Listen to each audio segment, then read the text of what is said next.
Fab. So we'll just get going, and then if more people do join us, then they can kind of catch up with where we are. So thank you everyone for joining us this afternoon to talk through the Early Years Lead Practitioner Level 5 apprenticeship that we provide at Best Practice Network.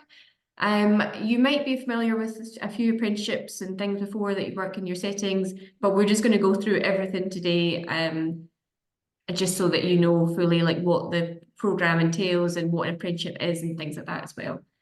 So a bit more about Best Practice Network. We've been providing apprenticeships since 2021.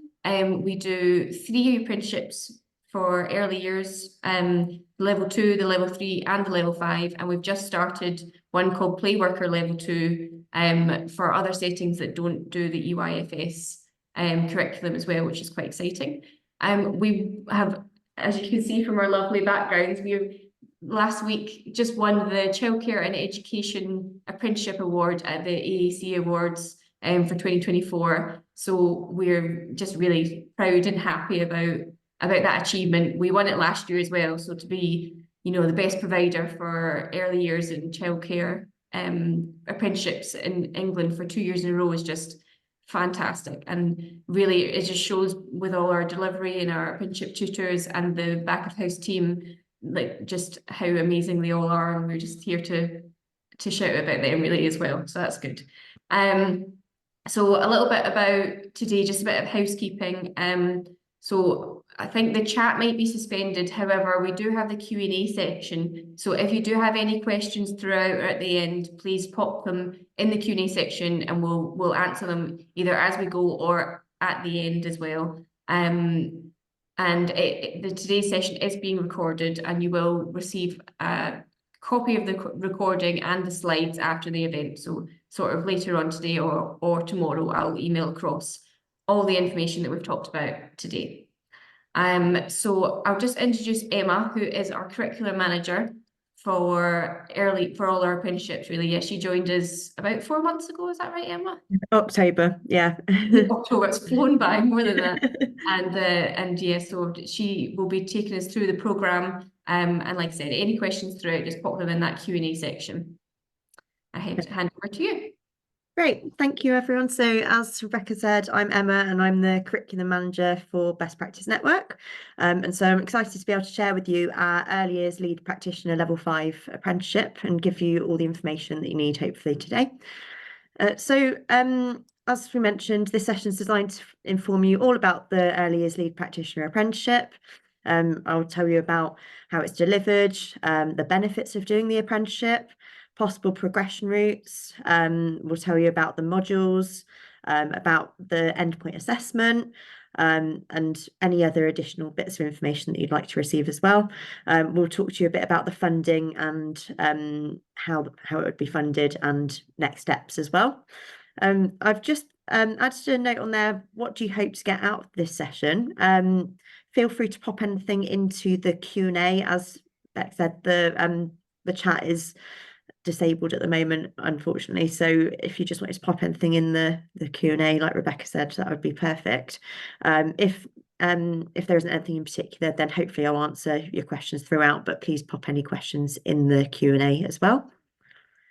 So to start with, we hope that you might be familiar already with what an apprenticeship is, but just for those that aren't familiar with what an apprenticeship already is, an apprenticeship is a learning program that allows learners to learn alongside working, basically, so learn while they earn. So it's a really good way of gaining a qualification alongside working. So an apprenticeship is made up of some different components. So this is just what any apprenticeship is made up of. So there's something called a standard, which consists of knowledge, skills and behaviours that an apprentice needs to display throughout their apprenticeship and at the end of their apprenticeship, that they need to be confidently showing all of those knowledge, skills and behaviours. There's maths and English functional skills, which are a requirement for any apprenticeship if apprentices don't already have those. Something called off-the-job training, which I will go into in a bit more detail later on. There is then a gateway meeting, which happens right at the end of the apprenticeship with the tutor, the apprentice and the employer to confirm that the apprentice is meeting and working at a high standard of knowledge, skills and behaviours, and is ready for then their endpoint assessment. So I'll go into detail about what the endpoint assessment looks like for this apprenticeship, and I'll give you a bit more of an overview of specifically what the early years lead practitioner apprenticeship looks like. But that's an overview of what all the different components are of any apprenticeship, basically, just for those that aren't familiar. So I'll move on and look at what the early years lead practitioner apprenticeship specifically looks like. So our apprenticeship for early years lead practitioner level 5 is typically an 18-month programme. So this is 18 months on programme learning, basically, with then a 6-month endpoint assessment window. It can be shorter than that, depending on how quickly the assessment is completed itself, but it's usually sort of 5 to 6 months. For a full-time learner, the minimum duration will be still 12 months, because there's a 12-month minimum duration for any apprenticeship, so they have to be on programme for a minimum of 12 months. For learners that are on part-time programmes, they can still complete the apprenticeship, but the programme needs to be extended for a learner who's working fewer than 30 hours. So the programme duration will be extended to be slightly longer. We do generally say, so even though there's a minimum duration, it will probably take the full 18 months really, because it is quite a full-on programme, and there is a lot, it's such a beneficial programme, but also there's a lot of information to get through. So it is planned really as 18 months, and I would say it would really be exceptional circumstances that you'd end up having quicker than that. But yeah, so typically sort of 18 months and then those 6 months endpoint assessment. It's designed for those in a leadership role in an earlier setting. So that could be anything from a room leader, deputy manager, a manager, could be those in sort of slightly different leadership roles, such as a Senko role. They do really need to have significant leadership responsibilities. It's worth just making sure that whoever is looking to take the apprenticeship is in that suitable role where they'll be able to lead and support the practice in their setting to the extent that is required. We can support with looking at the knowledge, skills and behaviours of the apprenticeship as well, if you weren't sure if somebody was quite ready or quite suitable for it.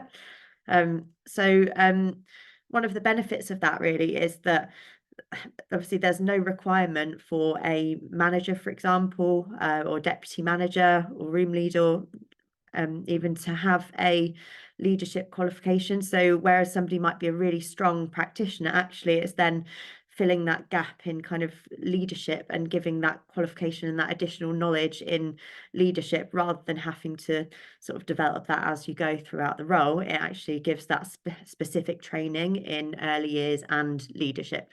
So it is a really beneficial qualification for those in a leadership role.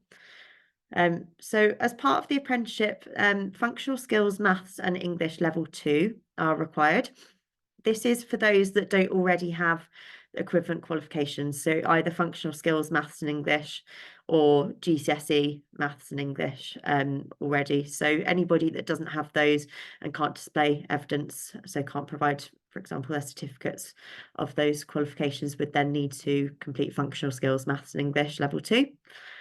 It's delivered in cohorts, so it is all delivered in the same group, basically. So this makes it quite nice for apprentices who can develop their confidence with the group that they're in and have that familiarity. The way that it is designed is there is options of an AM and PM session, so apprentices might still find that there are different learners on different sessions each time, but it's all basically still one group, so they get to know actually the same apprentices that are in their same cohort, and this supports with then making sure that they get those really good discussions in their sessions. They also have the same tutor typically throughout the full apprenticeship as well for their teaching sessions, and obviously then they have their own apprenticeship tutor as well who does their one-to-one sessions. I will go through a bit more detail about the delivery model, and that will be a little bit clearer as we go through. There are 19 online sessions that the programme is taught across. So throughout the programme, there's 19 group online sessions that are delivered. And that is in line with the off-the-job training as well. So those are planned as off-the-job training hours within the programme. And it is a fully recognised qualification in line with the EYFS. So and obviously you wouldn't normally be having somebody go straight onto this without having done their level 3. And we would typically want somebody to have their level 3 before they go on to this qualification. Because yeah, it's a big step up. But in cases, for example, where there might be somebody who has done a previous qualification which is no longer full and relevant, no longer recognised, and rather than them having to do their level 3 again, for example, if they're in a leadership role already, then it makes more sense potentially for them to then go on to the level 5 instead of redoing a level 3, for example. So it's good to know that it's a fully recognised qualification in line with the EYFS and meets the EYFS requirements. I have added a link on here to the Institute for Apprenticeships and the full summary of the apprenticeship. So we will get these slides sent out after, and you've got the link there so you can have a full look if you wanted to at the full apprenticeship requirements.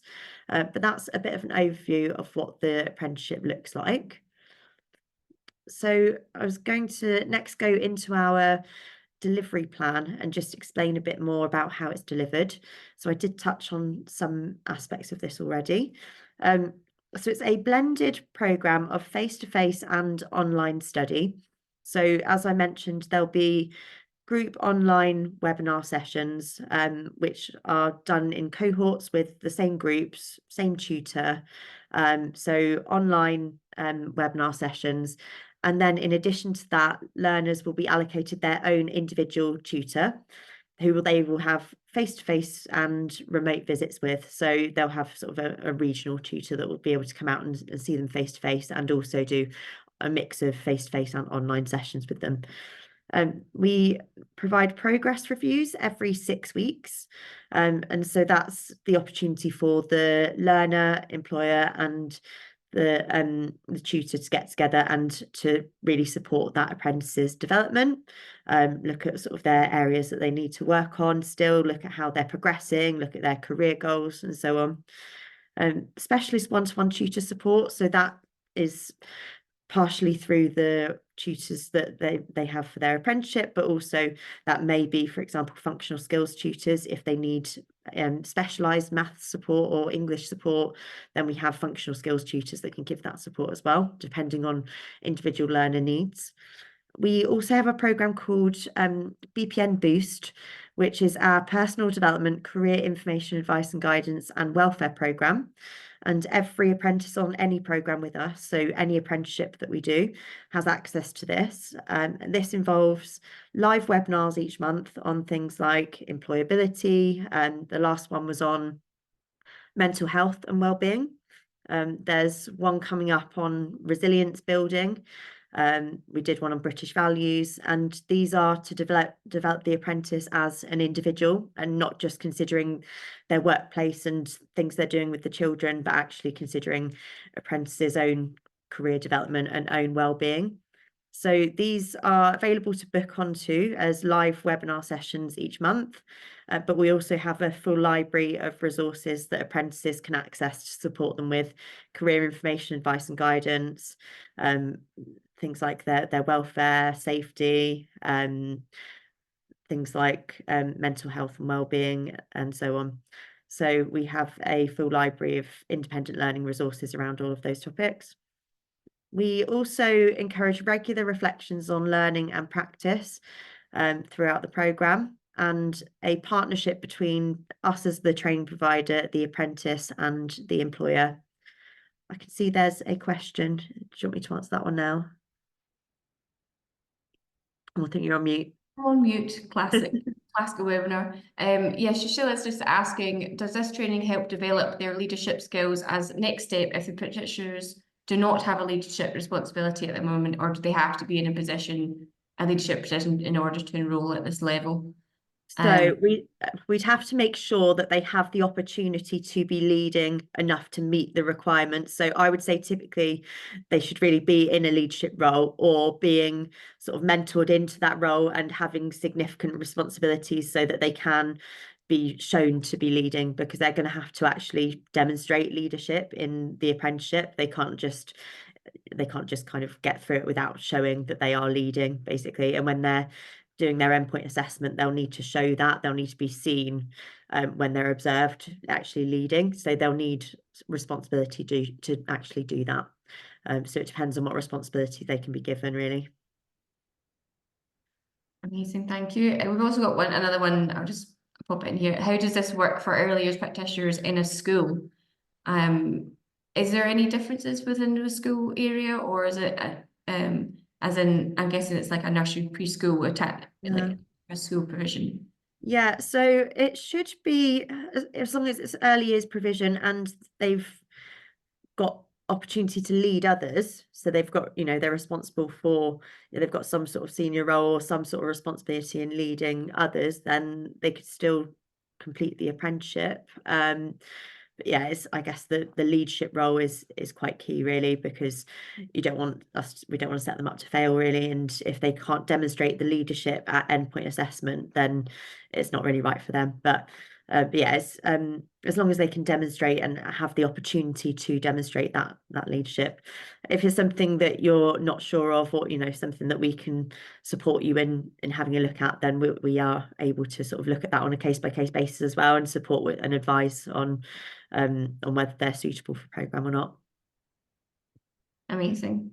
And we just had one more, and then we'll carry on with the can the course be paused if a practitioner falls pregnant or goes on maternity leave? Yes, so we can do a break in learning if an apprentice requires one, so that's not a problem. Perfect. So I'll carry on and just look at the benefits of completing the apprenticeship. So I'm sure there's lots more, but I've just added a few onto the slides here. So as I've mentioned, it just supports that development of lead practitioners through specific early years focused leadership training as well. So it's not just leadership and it's not just early years, you get the both in one. It obviously teaches to that much higher level in the early years knowledge, and it's designed really to sort of inspire practitioners, I would say, in just teaching them that to that higher level, but teaching them the sort of theory behind some of additional theory behind what they do. There's lots in there which is designed to kind of inspire and take their learning to that next level, but also to then bring in those leadership bits of training. So including looking at leadership theory that underpins their leadership practice. It supports them then in having that more specialized and more focused early years training, but also then that leadership aspect, which then helps them with their career, really. So as I said before, there's potentially a lot of people that just go into a room leader, deputy manager role, for example, manager role even, and have never had any leadership or management training at all. And so it gives that opportunity to have that training to then to feel fully confident in what they're doing. It supports development of knowledge, skills and behaviours to really excel in the role. So the knowledge, skills and behaviours of the apprenticeship are designed for those knowledge, skills and behaviours that are needed for room leaders, managers, deputy managers and so on. So it does support in making sure that they can excel in the role. It offers a route into, for those that want to progress on further with their education as well, it offers a route into higher education whilst working and gaining practical experience. And I've got information about a possible route that apprentices can follow on one of the next slides. But it offers that additional route, whereas previously potentially people might have always just had to go to university and have to stop working. Actually it gives that work-based route so that they can work alongside achieving practical experience and achieving a qualification. It supports developing confidence, communication skills and wider learning. And in particular, I think through how we've designed our curriculum with all the opportunities we have for discussion, for example, with others on the webinars and sharing experience, just supports with sort of building that confidence and those communication skills, and we've built lots of other kind of wider learning areas within our curriculum as well. And it's an opportunity to gain a fully funded or partially, mostly funded qualification. So 95% government funded or funded by the apprenticeship levy, depending on the size and type of setting. I'll go through the funding in a bit more with everybody at the end, but it is that opportunity to gain that fully or nearly fully funded qualification. So just thinking about supporting career progression. So obviously it is a huge benefit for anybody going into a leadership role, particularly those that are new to a leadership role, but also in supporting those already that have been working in a leadership or management role for quite some time, supporting them to be the best they can in their role. But also for those that are wanting to complete further study, we do have options that they can then take. So after completing the early years lead practitioner level 5 apprenticeship, they can complete a top-up degree in early years. We do not provide that, but we do have a partner university.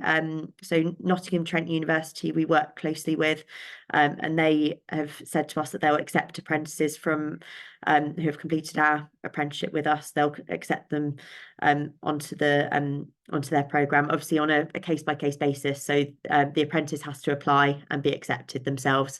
But we've got that route that we can advise for apprentices to take. There are other universities, quite a few I know that do offer similar kind of things, but it's down to apprentices to contact individual universities and find out about their requirements. We can advise on any that we know do accept apprentices on as well, but we have got that partnership in particular with the one.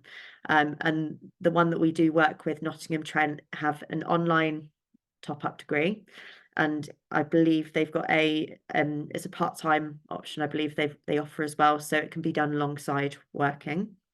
And then there's the early years initial teacher training that apprentices can potentially go on to complete after if they do choose to complete this route.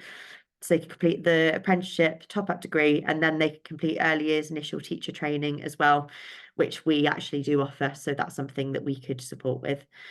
So that is just one of the routes that could be taken after completing this. So allows apprentices to actually complete their degree and then early years initial teacher training without actually having to go off to university and get that full degree, actually completing the apprenticeship and then the top up. So I think that's a really beneficial thing that we've got, especially having that relationship with the university that have agreed that they'll accept apprentices onto that. So thinking about what the modules are, the modules are split across into the different webinars that we offer. So as I've mentioned, this is across quite a few webinars, so 19 webinars across the programme, and they're split into like the different sort of themes that we're looking at. So the unique child, implementation of legislation and guidance, learning and development, effective promotion of development, health and well-being, leadership practice, child development, observation, planning, and administration. So we've got these sort of overarching themes that kind of then contain all of the further kind of detail in the modules. So for example, the unique child, we go into ethics and rights-based approaches. We go into providing kind of child-centered, personalized personal care, and so those modules are further broken down into the webinars that we provide. Do we have any questions that would be good for me to answer before I move on? I'm answering a couple of them just as we go, but then maybe Okay. we'll leave them to the end. So if you just can continue I'll on. just carry on. Yeah, no problem. Perfect. So just going over our online platform and specialisms that we our online platform that we offer. So Canvas is our virtual learning environment that we use. So this is beneficial for apprentices because they can access information independently, use it as sort of like a online textbook, really. So we've got different themes down the side where learners can see what the what the theme is that they're looking for, and they can search in each one, and each section then has lots of different information to read. There's videos, there's interactive information to look at. So it's a really useful online self-study platform. There is also study skills information and videos and modules to complete. So you see there's, for example, full videos that we've made to support with successful study from the very beginning. So there's lots of information on here. So I think this is a real beneficial thing that we've got to support the online and self-study aspect of the course. So apprentices aren't just left to it with nothing to go to. There's lots of information that we provide and resources, which is great. So just thinking about how apprentices would be assessed. So if somebody is taking this apprenticeship, there's lots of methods of assessment that we would use. So as you can see on the screen, so a mix of different methods, observations, written assessments, reflections or evaluations, case studies, work products, witness statements, professional discussion. All apprentices do need to be observed because this is a key method of assessment that we use. So that's how we would assess the skills and behaviours, and making sure that they are assessed in the workplace. We are flexible on assessment methods. We do try and make sure that if an apprentice is struggling with one method, that it can be adapted so that, for example, if they are struggling with lots of written work, that they can do more discussion, for example. I would say for early years lead practitioner level 5, there does have to be still quite an element of written work within it, because there is you'll see in a minute, but there is a big case study that needs to be written at the end of the programme as part of the endpoint assessment. So we'll work with apprentices to support their written work skills. If it's not their most confident method of assessment, we'll work with them, but also support them in developing that skill.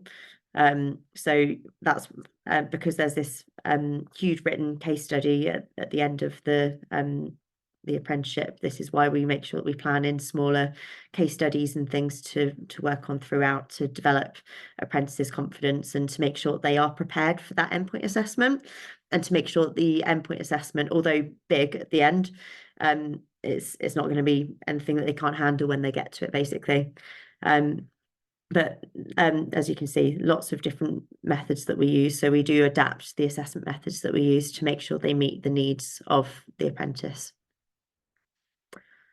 As I've mentioned, this is the endpoint assessment. So once the apprentice is ready for endpoint assessment, they will have a gateway meeting with their manager and the apprenticeship tutor to confirm that they are working at the standard of all the knowledge, skills and behaviours.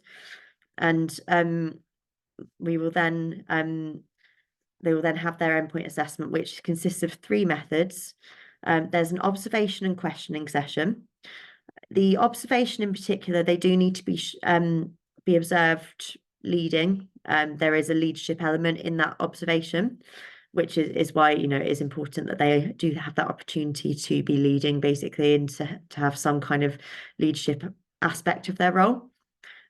So they have an observation and questioning session. They have a professional discussion underpinned by a portfolio of evidence.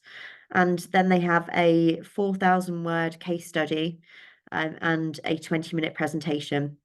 So method 3 is probably the most daunting for an apprentice, but they are given a lot of support with that throughout, as I've mentioned. So by the time they get to this stage, that it's not going to phase them because they've got that 18 months of support that they're given. And that's why we plan in little smaller practice case studies and things throughout the programme. Case study itself consists of completing 6 weeks of research based on the learning needs of a child or group of children in the setting. So 6 weeks of completing the research itself, and then about 6 weeks of writing up the case study report, and then the presentation at the end to the endpoint assessor.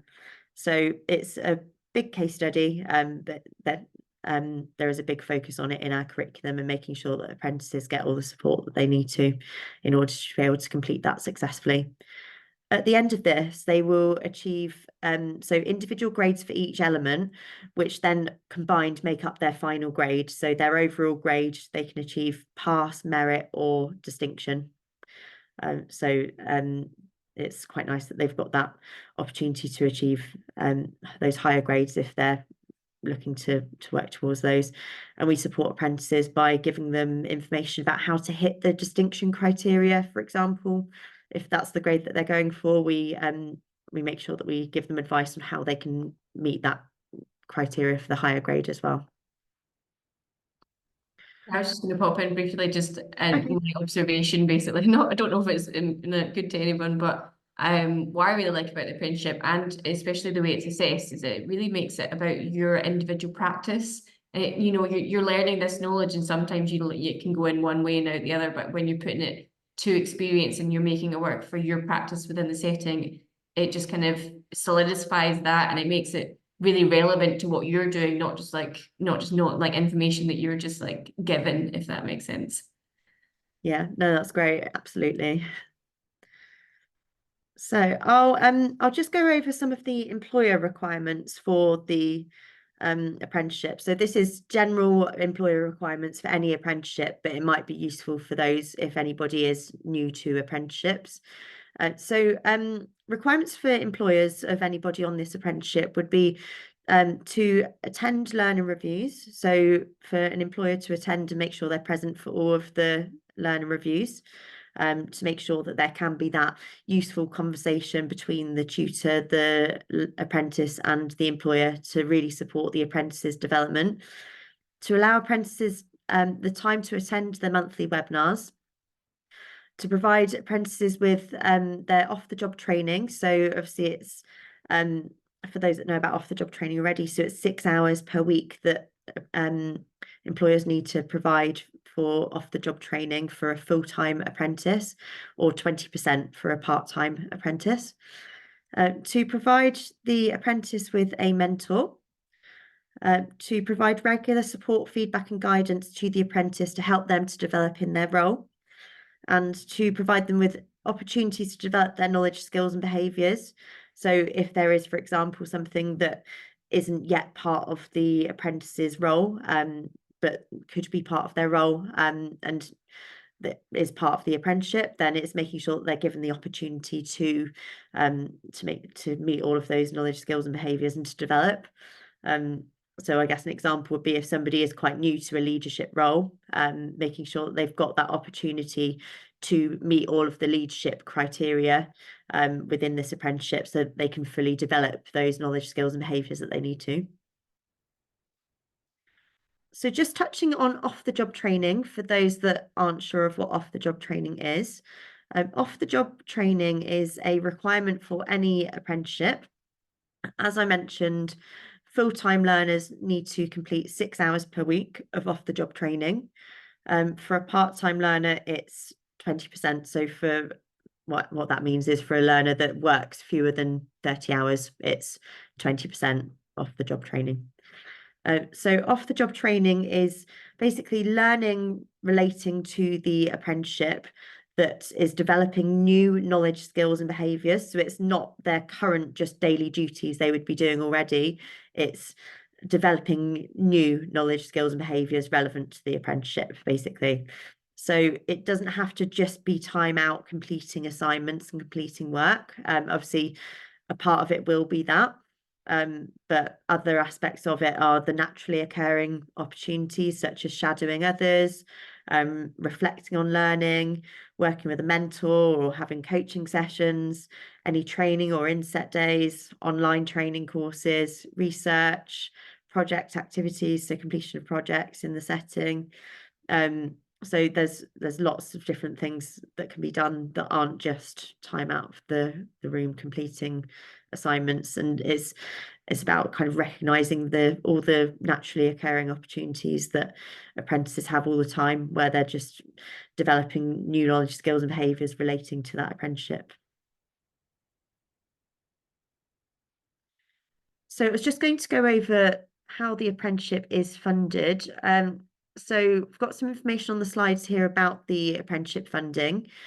You can get in touch with us for any further information on the funding specifically for your setting if you're not quite sure. Obviously, we can answer any questions as well. And if there's anything that we can't answer, then we can try and find out for you as well. This apprenticeship in total costs £8,000. So if your setting contributes to the levy fund, so the apprenticeship levy fund, then this will be funded through the apprenticeship levy.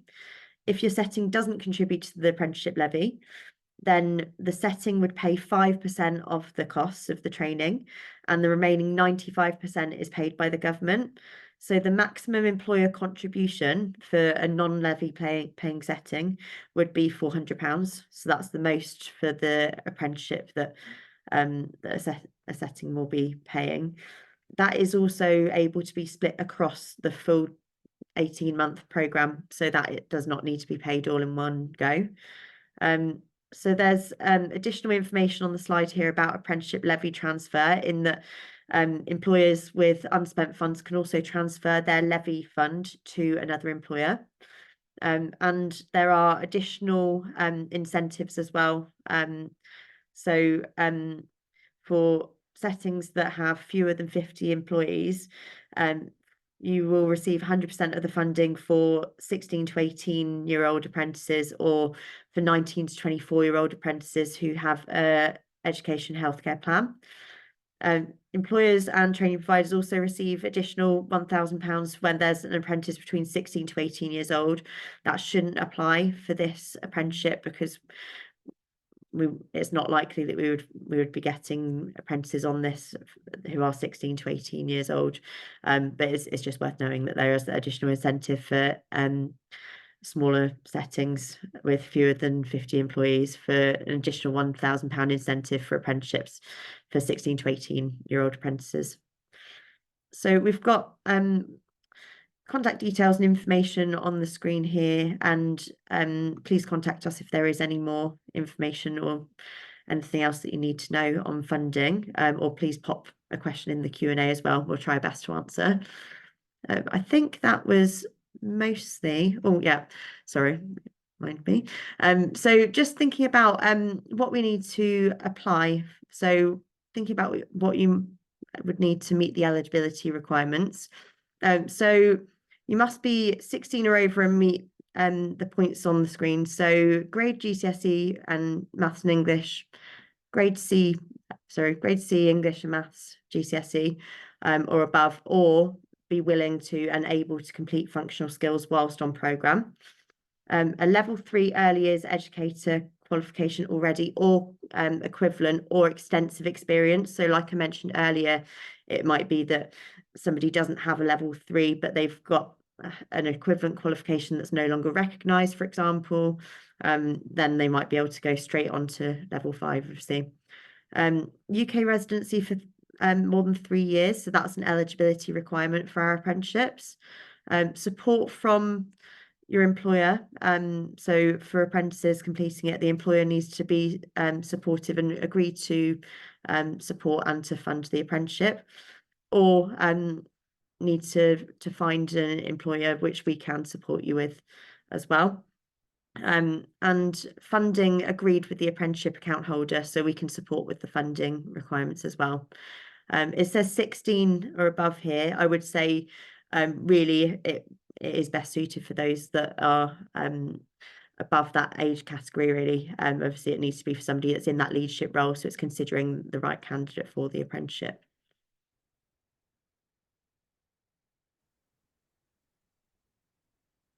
Amazing. Well, thank you so much for joining us, and I hope that's been useful going forward. And like I said before, I will be emailing this out to you with the slides and a way to kind of contact us if you do have any more questions kind of going forward, or what's next kind of thing. But thank you so much, and we'll end the webinar here. Thanks everyone. Thank you. Bye. Thank you. Bye.